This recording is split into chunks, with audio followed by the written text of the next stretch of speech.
jamono ku ko fekke waxtaate ko lu baax jamono looy sa gannaaw la. Transfert d'argent bi di Kpay transfert d'argent par code paiement marchand par QR code wala code marchand achat de crédit paiement de facture Woyofal Rapido Senelec TNT Aquatech te it Kpay mën na rechargement à carte bancaire rechargement à partir d'autres calpés demande de paiement de facture de crédit ak yeneeni service moo leen di may seen émission xew-xewu jamono.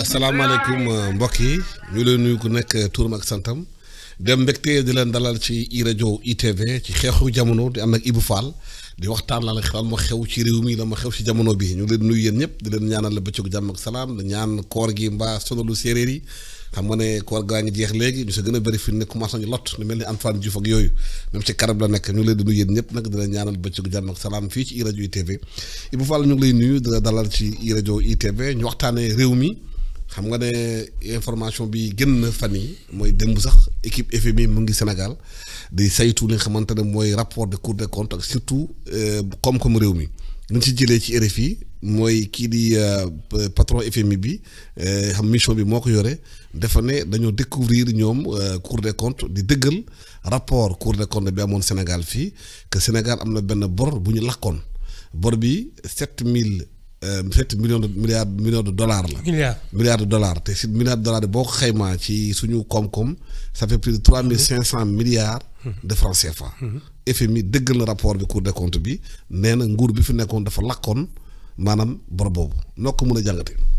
bon de toute façon FMI moom mënul ça m'étonne rek mu mën a weddi rapport au Cour des comptes du Sénégal parce que ce serait la base même de la confiance.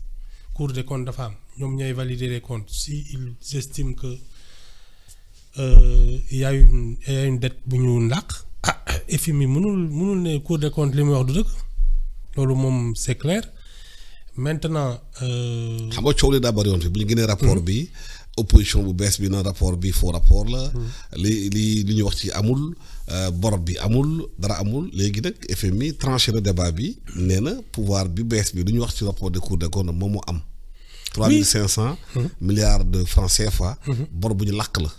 te bor boobu ñoom FMI il faut ñu càmbaraat ko bu baax xam naka la ñu mën a ñoom taxawaatee pour xool ndegam nañu accompagner Sénégal wala déet.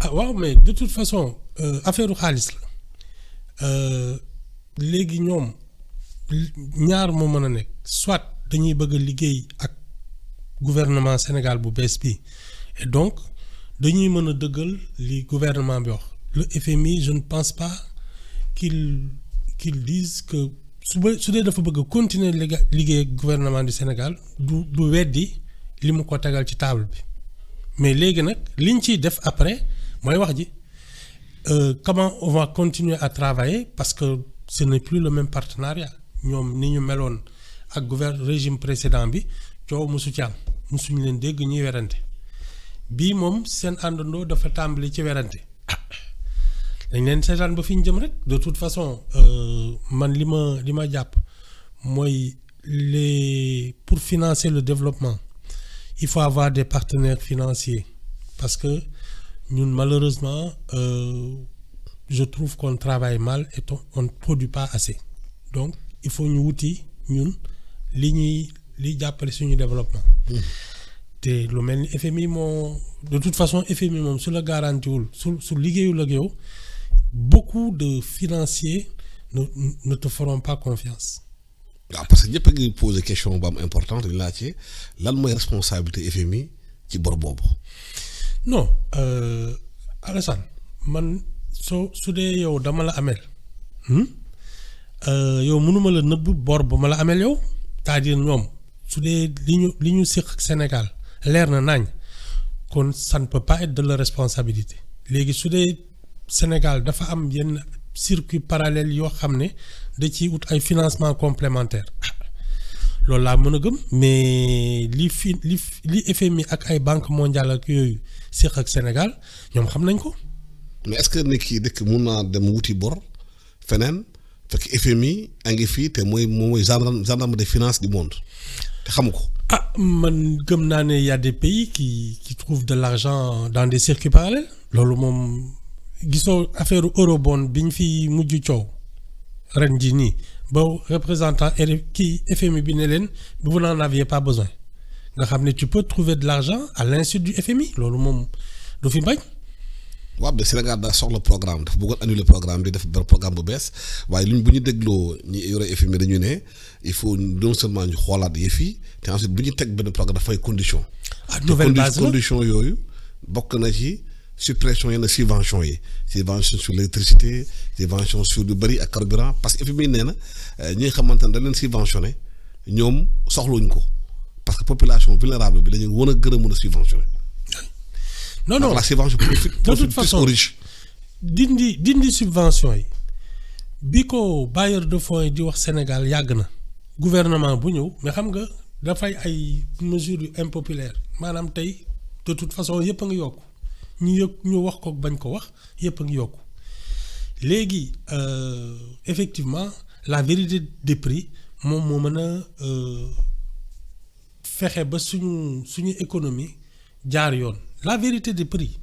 Mais nag man li ma gën a jàpp mooy dëkk bu ne da ngay am yow say priorité waa FMI ak kii suñu ne dafa am ay subventions yoo xam ne mën nañ ko tëbal ñun suñu priorité normalement c'est de faire en sorte de produire suffisamment parce que plus tu produis moins tu as besoin de l'aide extérieure et mieux tu contrôles ton économie.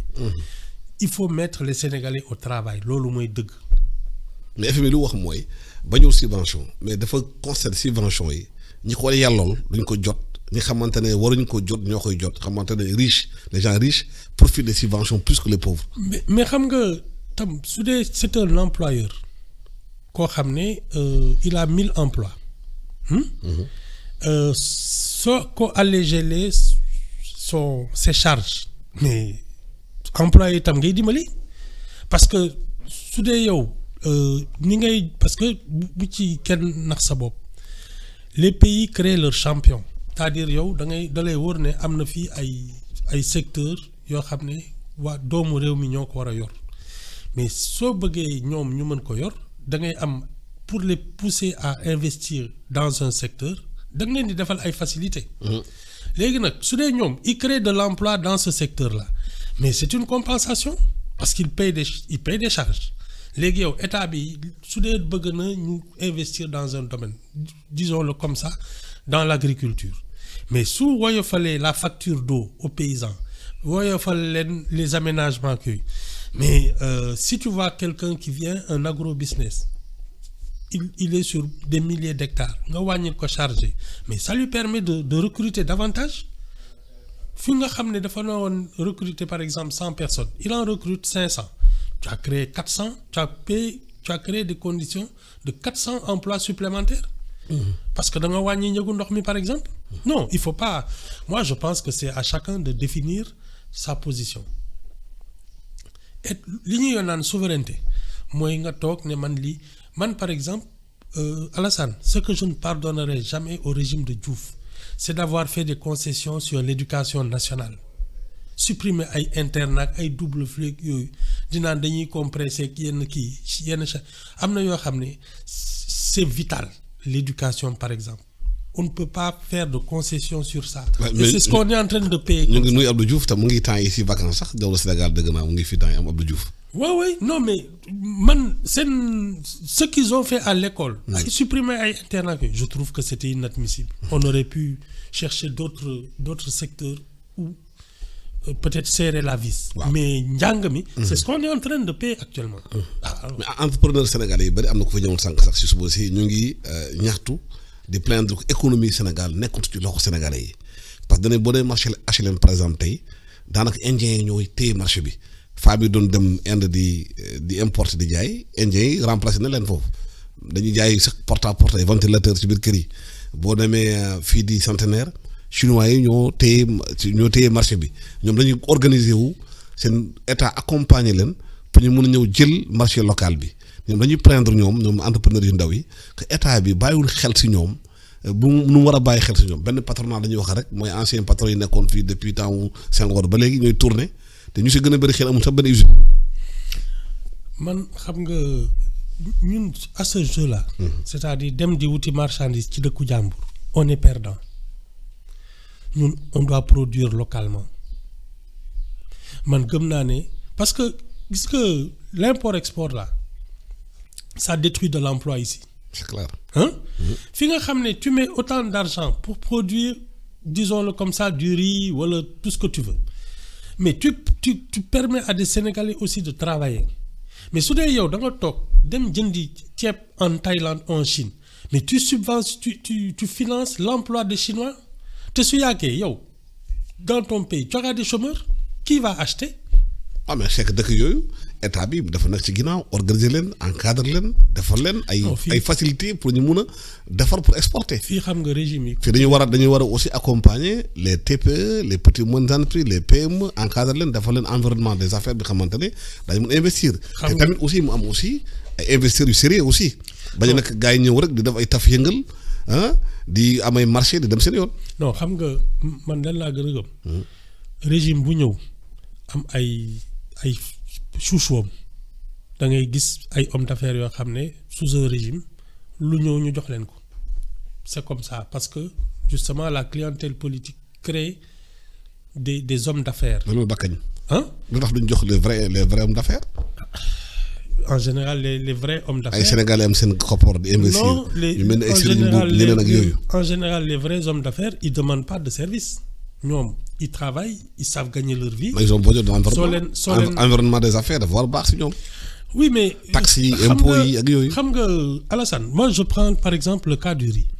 ñun fii xam nañ ne on consomme beaucoup de riz mais pendant des années l'importation du riz a enrichi des gens moo tax on n'a rien fait pour investir pour que nous soyons autonomes autosuffisants en riz parce que autorisation yi ki doon joxe. les DIPA. ça s'appelait la caisse de péréquation. autorisation yi c'était directement commandé la liste des bénéficiaires elle venait aussi de la présidence jox leen kii jox leen kii jox leen kii soo demee jël sa autorisation soo taxawee Sandiniéry wala yooyu on te met sur la table 400 millions. mais les gens ont vécu comme ça pendant des années. est-ce que mënuñ changer affaire boobu est-ce que loolu moo tax ñu war a changer loolu nag inverser tendance bi jox leen xamante ne ñi xamante ne ñoom ñoo ko yellool ñi xam dañu nekk ci àll bi di liggéey di béy guddeeg bëccëg. on a fait la même chose avec l'arachide on a fait la même chose avec le riz. waaw il faut changer mais c'est un moyen de s'enrichir. est-ce que mënuñ continuer loolu ba kañ est-ce que amul changement bu ñu ci war a def. pour permettre Sénégalais yi ku nekk mos dara. ça permet à des gens de s'enrichir. Et en général, comme c'est le pouvoir qui attribue les autorisations, c'est une biir la woon c'est ça. te mën nañu ko changer loolu. mën nañu ko changer. loolu façon de faire. non mais rupture bi foofu lañ ko xaar la ñuy di. mais xam nga Alassane un pouvoir politique qui arrive aux affaires normalement il est là pour le progrès de son pays. pour yóbbu ko ci li gën ci moom. tigi fii ñu toll nii. man les régimes se sont succédés Alassane c'est de plus en plus compliqué pour les gens il y a l'industrialisation s'est effondrée. mais war nañu mën a changer loolu. on ne bosse pas ñun dañuy politique rek. waaw mais la ñu war def pour bosser qu'est-ce qu'on doit faire pour travailler lan la ñu war def pour ñu liggéey. d'abord il faut que ñun la culture du travail il faut qu'elle soit en nous Alassane ñun on n'a pas cette culture. du travail bien fait de la rigueur dans ñun loolu amuñu ko ñun dañu bëgg di louvoyer xaalis bu gaaw te yomb ñun loolu lañu bëgg mais liggéey pour defar sa dëkk loolu du suñu c'est pas notre culture. mais est-ce que mënuñu changer culture boobu. loolu yar rek yar d'abord dans ci ni ñuy yaree suñu njaboot ba pare yar c'est-à-dire la République doit exercer son autorité pour mettre les gens au travail c'est tout. ñaar yooyu la il faut la rigueur c'est tout il y a pas autre chose. mais est-ce que Sénégalais nangu nañu rigueur. mais il faut que ñuy décider xam nga lu nekk ak la figure emblématique la figure titulaire pour moi c'est le chef de l'État, un président de la République. S'il incarne l'autorité et qu'il décide de mettre les gens au travail, tout le monde va travailler. C'est tout. C'est une question de volonté politique. Il faut construire ce pays. Oui, mais il faut aussi am ñu xamantane dañ koy and ci lool mom kessé mënu ko def. Il faut am ñu xamantane dañ koy accompagner moy nommé accompagner ko ci débat bi dimbalé ko ci liggéey bi pour mu réussir. Alassane. Waaw. Président moy nommé emploi civil et militaire. Waaw loolu amna. C'est de sa responsabilité. Il n'a qu'à choisir de bons collaborateurs. Si tu ne sais pas choisir des collaborateurs et après ils te font du mauvais travail, mais c'est ta responsabilité. Yow lañ fal. Loolu kenn mënu ci dara. Waaw mais njikko yow aussi am na solo aussi parce que boo choisir mu nga choisir nit yaakaar moom yaakaar ne kii bu ko nga choisir dina def liggéey bi nga dem ci biir nga xam ne kii safaan wala parce que Sénégalais yi nit ñi dañu doy waar parce que kenn xamu ko de toute façon dañu doy waar de. De toute façon à la fin de ton mandat tu as un bilan. S'il est bon nit ñi dinañ la dollil. S'il n'est pas bon, les gens vont te changer, c'est tout. Les Sénégalais ont voté. La majorité a choisi. Maintenant, il y a une équipe qui est en place pour 5 ans. Il faut les voir travailler. Si des gens, li fini de Sénégal, yobu ko fi gën. Nañ len dolil. Si l'affaire est plus compliquée. Rendez-vous en 2029. Ñom commencé gum am 1 an de gestion du pouvoir. La nga ci japp. Man, j'ai le sentiment qu'ils ont cherché ñoom seen ay problème mooy dañu mere ñi fi nekkoon ils cherchent à régler des comptes man loolu laa gën a gis nangu nañ fi ay suuf arrêté nañ fi ay chantier jël nañ ay nit def ci kaso ak yooyu alors Alassane man. mais après boo ko jëlee tu dois faire l'état des lieux. mais xam nga le point. Non xam nga faire l'état des lieux et chercher des voleurs c'est pas la même chose. Le ton n'est pas le même. S'il y a des voleurs, il faut les chercher, non? Non. Tu peux faire l'état des lieux et normalement, si tu fais bien l'état des lieux, s'il y a des voleurs, tu les trouveras. Ça, c'est la routine. Et soudain, tu ne fais pas l'état des lieux, tu cherches les voleurs. Et c'était un peu ça, la philosophie de la CREI. Dañ lay xol ne la yow mi ni ngay solo ni ngay dundé méngoowul ak liñ la xamal ci say revenu.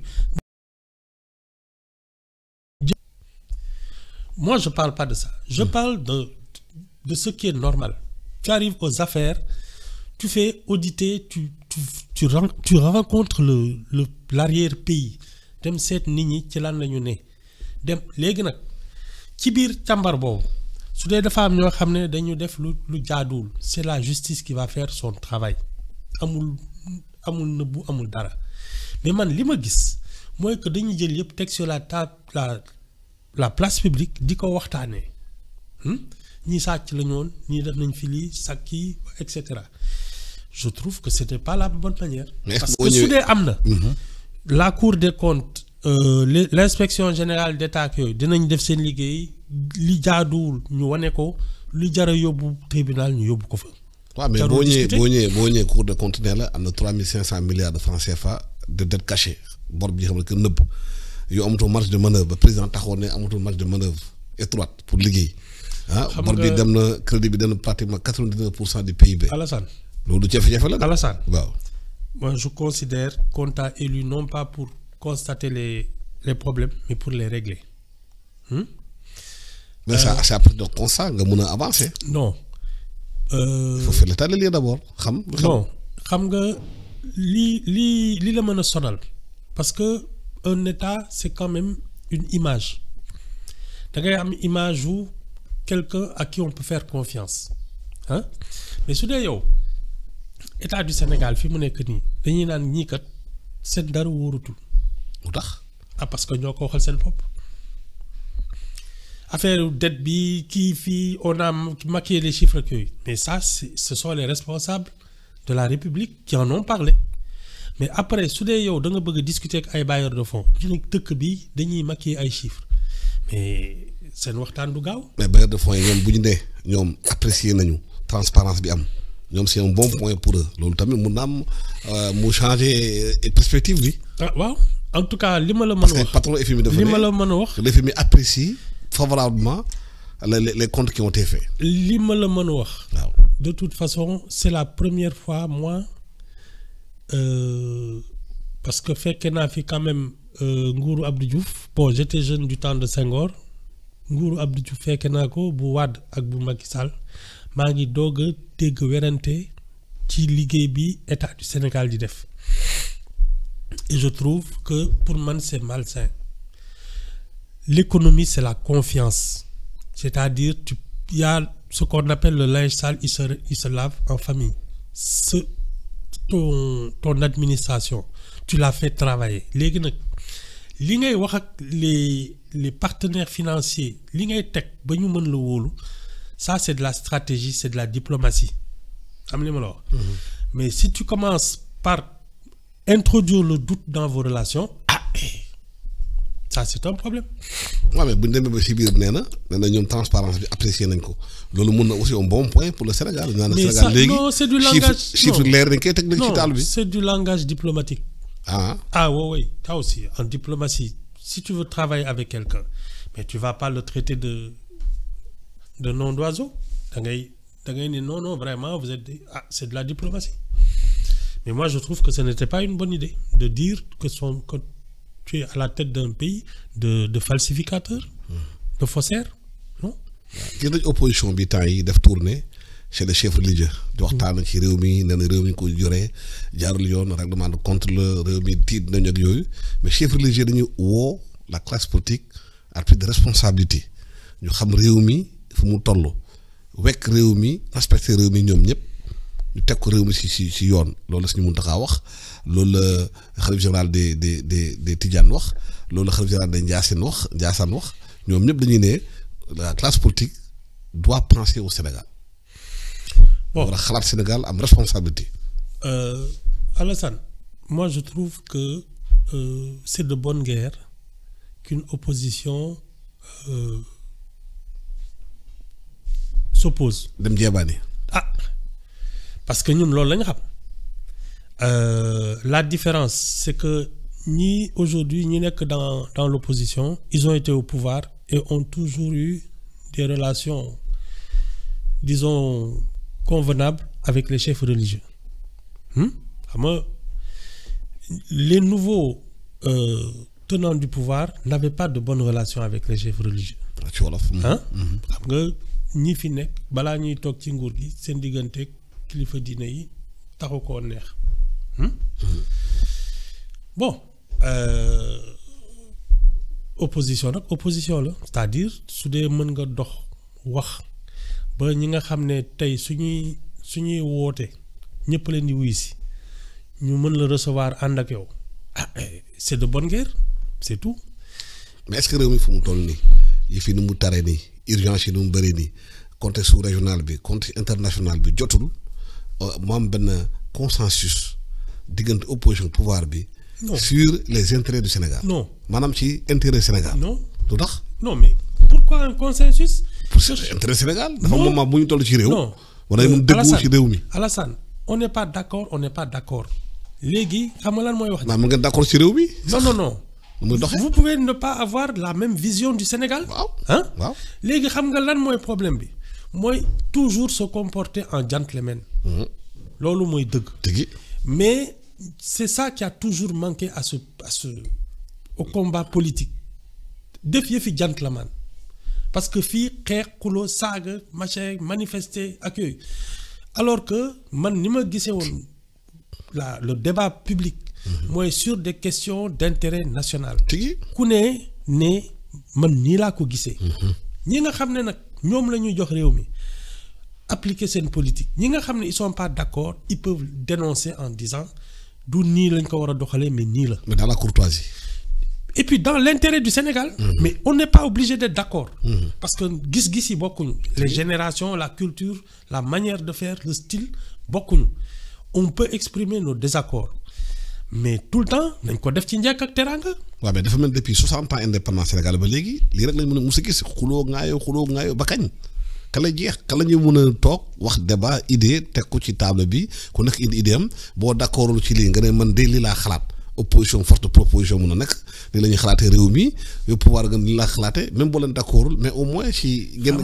xam nga pouvoir ak opposition lan la ñuy xëccoo. waaw waaw place bi ngay toogee nekk ci sa donkaasi gi. waaw les privilèges moom la ñuy xëccoo. et le Sénégal dans tout ça place ba gañ. seen place la ñuy xëccoo. et Sénégal nag. maa fi war a toog waroo fi toog c'est ça soo résumer le débat public. est-ce que duñu xalaat Sénégalais yi ci loolu. seen jafe-jafe. ñoom daal problème mu dund bi. problème mu courant bu cher bi. problème mu éducation xale yi. problème développement Sénégal. seen teranga moo leen intéressé man li ma gis ci place bi parce que justement on en a fait un ascenseur social mu nekk léegi fi nga xam ne su dee bëgg nga am teranga fa ngay jaaree or pour man politique mooy ki nga xam ne dafa sottile ba pare. ne man li ma sama réew defal. xaaral ma jéem ko fay xam naa du ma mën fay bor bi yëpp même ma wàññi ko jublu ci defar sa réew. loolu c'est différent de ki nga xam ne day ut teraanga ne man su ma bëggee am kër am oto di tukki di dem di ñëw damay politique yi le résultat n'est pas le même. loolu moo ñu dal on fait de la politique pour s'enrichir. da nga wax sànq ci mbirum courtoisie bi débat diré boram de conseil de Sénégal moom tamit amatul te temps yi ñu ngi ŋaññi li nga xamante ne mooy. gëj na am de ay cours de cœur gën na am depuis xëy na Grèce ak club de nation développement bi. amoon fii amoon na débat ay ñoom Babacar Sy nag yooyu yu doon dafay débat yi xamante opposition pouvoir doon confronter sur le débat d'idées. c'est ça école de parti amatul. waaye dañu conseil léegi dañu ne débat bi dafa nekk dans l'invective nag ay saaga. ay saaga ay lépp man dama am saaga club. wala da nga xamoo loolu. xëy yow. doo dégloo rajo bi man dama am ñi may saaga chaque jour c'est comme ça dëkk bi noonu la mel. mais lu tax débat bi nekk ci débat saagante. c'est le niveau de compréhension des problèmes Alassane boroom xam-xam lay wax. tegi ku amul xam-xam day xuloo rek parce que xuloo day réeral dëgg c'est tout loolu lay wax ji ñàkk xam-xam moo ñu yóbbee lépp mooy li ma la wax ci. ni ñu taylee école éducation nationale def ko nu mu tudd njàngum fëgg jaay disons ça comme ça bas de gamme. mais moom la ñuy fay nii. maanaam conséquence. Oui. désinvestissement dans l'éducation. mais bien sûr moo indi débat bi mu nekk ay raz de pâquerette. oui mu nekk ay gasante ay. c'était les années 80. diggante 80 ak léegi. plan ajustement structurel. waaw. xam nga 80 ba léegi ça fait combien 45 ans. xoolal ñi fi ne période boobu lañ jàng c'est terminé. fan yi gis nañu Pastef génne benn communiqué di ñaawlu maanaam cours de cœur seen comportement si yenn télévision yi par rapport ak débat yi ñu ngi ci wax kii di bu mu amee émission si TFM diggante kii di Badara Gadiaga ak Amadou Ba. député. fi wax ji jógee parce que foog naa dañ ko jiiñ moom sàkku jigéen wax ji fa la tàmbalee mu tontu ci jeex na débat bi moo tolloon foofu Alassane. nit ki man de toute façon dafa am yoo xam ne munoo muusa ko waane ba ma jaar ci parce que jàpp naa ne ku sa waajur sonn pour yar la. dara warul tax ngay salfaane loolu. parce que yar xale du ay caaxaan suñ la yaree nag ba nga nekk mag war nga fexe ba nga xam ne foo taxaw nañ ne kii kat dañ ko yar. su loolu weesoo su dee da nga toog ci débat boo xam ne waxuñu wax li amal njëriñ Sénégal mais ku nekk yaa ngi xas sa moroom mu mel ni robinet bagarre loolu mënoo ci dara le niveau est arrivé à ce point-là c'est de la querelle de borne fontaine mënoo ci dara. mais lu ñu war a def ba relever le débat ci réew mi ci média yi. man li may wax di ko waxaat mooy du ku ne moo war a politique te loolu ci justement ay parti ni ñuy organiser parti seen ay activités ak figure ñiy jiite parti dañ ko war a seet bu baax du ku xëy rek war a mën ne man damay ubbi parti amoo programme amoo dara nga ñi lay invité ci plateau yi ngay dugg ci ay coalition di génn ba xëy bés nekk une personnalité publique fekk yow amuloo benn bagage intellectuel amoo jaar-jaar amoo dara loolu bokk na ci lu ñu sonal. mais gis nañu nguur gi nee na moom dañuy def rationalisation des partis politiques dañuy def décision xoolaat parti politique yi naka lañ ko mën a organiser est-ce que loolu du piste bi xamante ne war nañ ko mën a xoolaat. parce que Sénégal fi ku yeew rek créer parti politique aussi. dafa am ñaar ci wax ji. dafa am li ngay wax. mu yenu maanaa mais ki koy wax il faut mu crédible xam li ma wax. xam nga soo yóbboon nit tribunal nga indi sa benn témoin bi ki nga ki mën a seede. fekke na waaye moom kenn gëmu ko ndax jaar-jaaram ak fi mu kii kàddoom moo dul am njariñ xam li ma la wax. loolu laa jàpp. C'est pas seulement ce que tu dis, mais c'est qui le dit. Qui va donner aujourd'hui des leçons de morale en politique fii dans ce pays amul ku ci ne def nga fi loo xam ne suñ la ko waxee nga mer. mais bu ñu continuer lu fa jëm bu fekkee dañu continuer noonu lu ñu taxaw seetlu duñu def dara on va où kon si boobaa kii defar dëkk bi waaw du ñu neex dara loolu daal xam naa ko. loolu non du affaire naxanteeg ay kii war a defar dëkk bi du neexal kenn il va faire son travail sans état d'âme mu jeex loolu mooy dëgg. te xanaa kooku bu ñëwee di wut deuxième mandat di wut troisième mandat. ñoo xam nga fi moom. boo bëggee defar réew mi doo wut deuxième mandat. nit yàgg na bañ li gën ci moom da ngay gis koo xam ne li muy wax dëgg la mais kenn du ko topp parce que justement li muy laaj mooy ñëpp teel a yeewu. guddee tëdd ñëpp di sonn comme disait l'autre je vous promets des larmes et de la sueur voilà.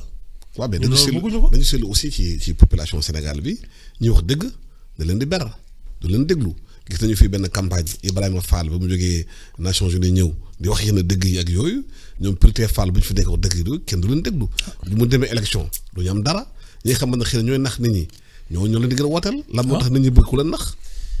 parce que ñun noonu lañ mel. Alassane si les gens ils ne votent que pour celui qui leur ressemble. est-ce que.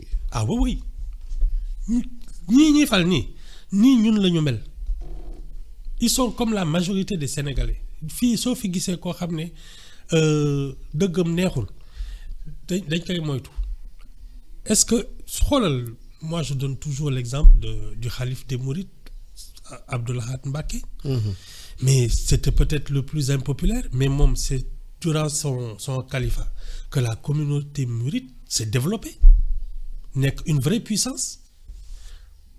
Parce que dafa wax dëgg.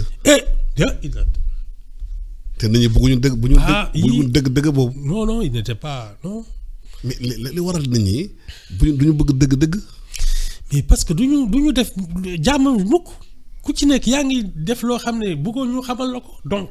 tu te dis oui ñun fii on lu voit rek di def ay kii ak di yooyu ñun non. on marche pas droit est-ce que dëgg boobu mun am développement kon développement bu ñuy xaar.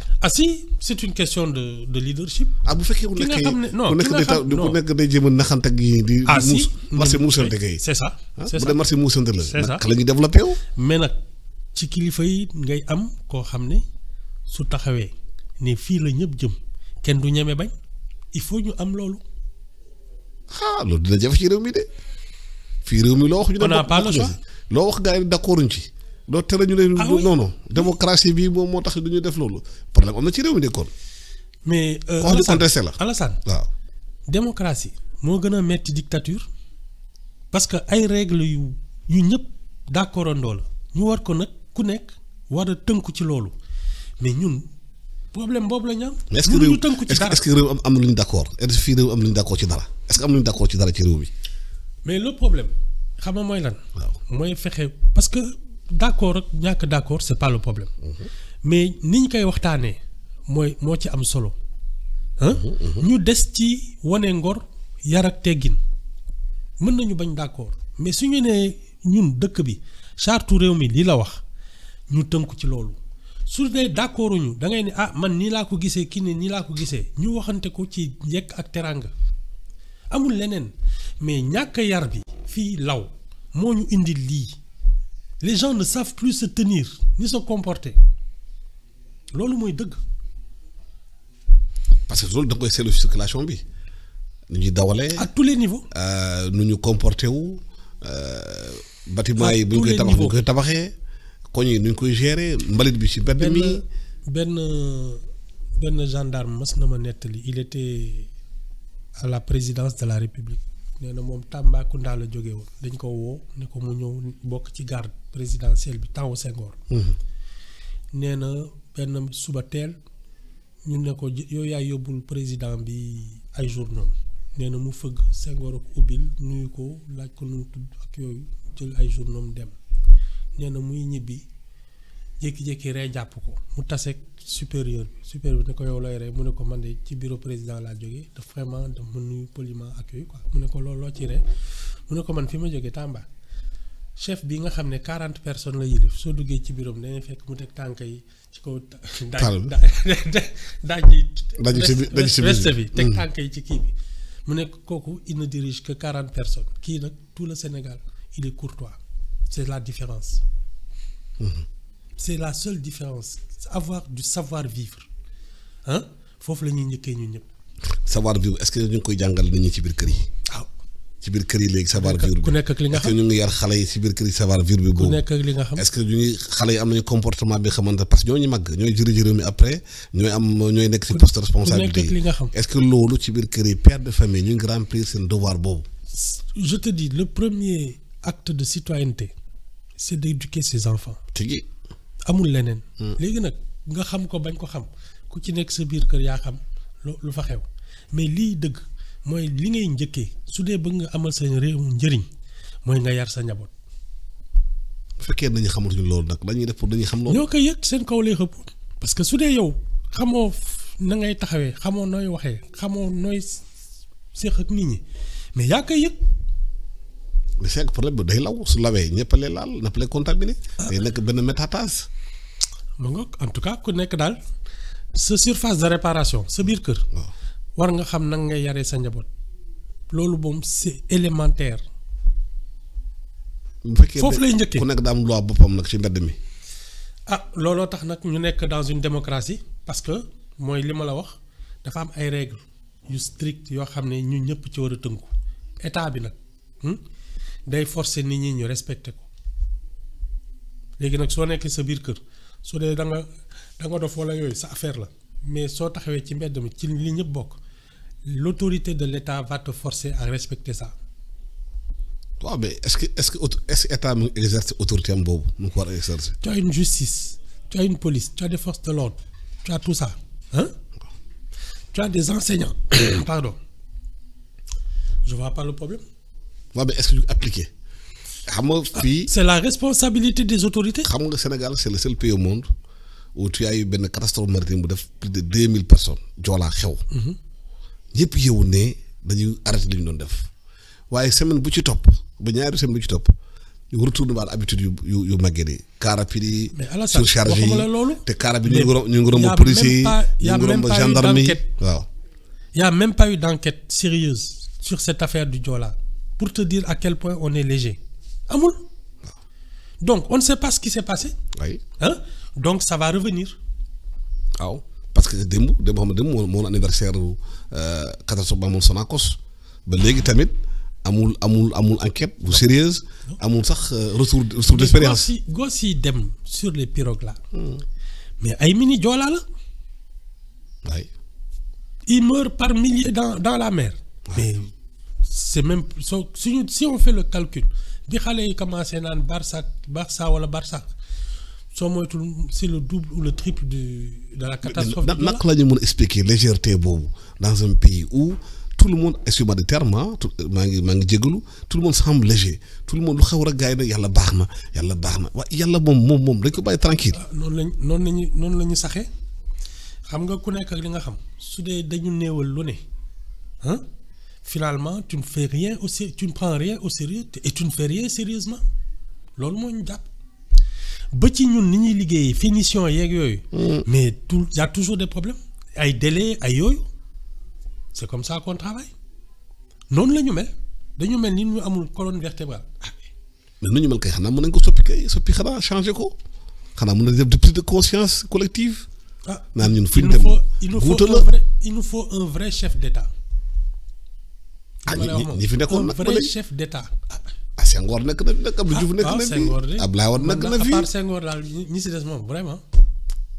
xëy. non. Senghor kat nekkoon na fi Abdoulaye nekk na fi Abdou Diouf nag Macky Sall nekk na fi léegi Diomaye moo yor affaire yi. leen dem mën naa la ko wax ci Senghor. waaw. il avait de la culture il avait du savoir-vivre. yem naa foofu. ñeneen ñi nag. xam. déet. man daal Senghor laa xam ñi si des moom vraiment xaw ma ci dara. moom problème am na de. non mais tu sais parce que élite dafa am. waaw xam nga quand c'est une élite qui tient le pays les choses se parlent normalement ñun on a des privilégiés c'est pas pareil. des privilégiés. waaw ñoom ñoo ñuy. maanaam qui vivent sur la bête. voilà on a des privilégiés. on n'a pas une élite l'élite elle s'est terrée. yore ngan di kat di pëndal li ñuy rek. voilà. bu dëgg ñi mën a régler problème yi. waaw ñoo téyewul dëkk bi. waaw. ñooñu ana ñu. ñi nga xam ne ñoo xëccoo place yi. waaw ñoo xëccoo ba toog. waaw ñu mën a régler nag sax du ñu yeewu nag ñëw régler problème bi. ana ñu ñooñu. soo taxawee ci ay débat ngeen war a waxtaanee économie balaa ngay wax ñu ne la yow kat da nga fi biiraloon wala yow yaa fi siifoon diw. parce que. tu crois qu'on va parler des problèmes du pays non on va parler de da ngay kii waxoo dëgg kii et cetera ba wax ji jeex ku ne dem on n'aura pas parlé de l'économie du Sénégal looloo ñu dal de. waaw mais réew mi am na tamit ay des personnalités yi fi nekk xam wala mën a génn yéen saa wax réew mi. waaw suñ ko ñemee. du tax. saaga club man yow déggoo xanaa. mais saaga mun naa tar di wax lu mu xalaat. am na ñoo xam ne supporté wuñ ko. oui du leen ko jaral. bon ndax seen réew. oui mën nañ jaral lu nekk. ça dépend rek yow fii kat du ñëppay tout le monde n'est pas prêt au sacrifice c'est ça. soo dee tëj na wax ji. Ibou Fall maa ngi lay gërëm di la sant. ba suba ak jàmm. di gërëm suñu auditeur suñu téléspectateur di gërëm suñu technicien Amady Sy Charles Koulibaly ak Dami ñoom ak jàmm. Transfert d'argent bi di Kpay transfert d'argent par code paiement marchand par QR code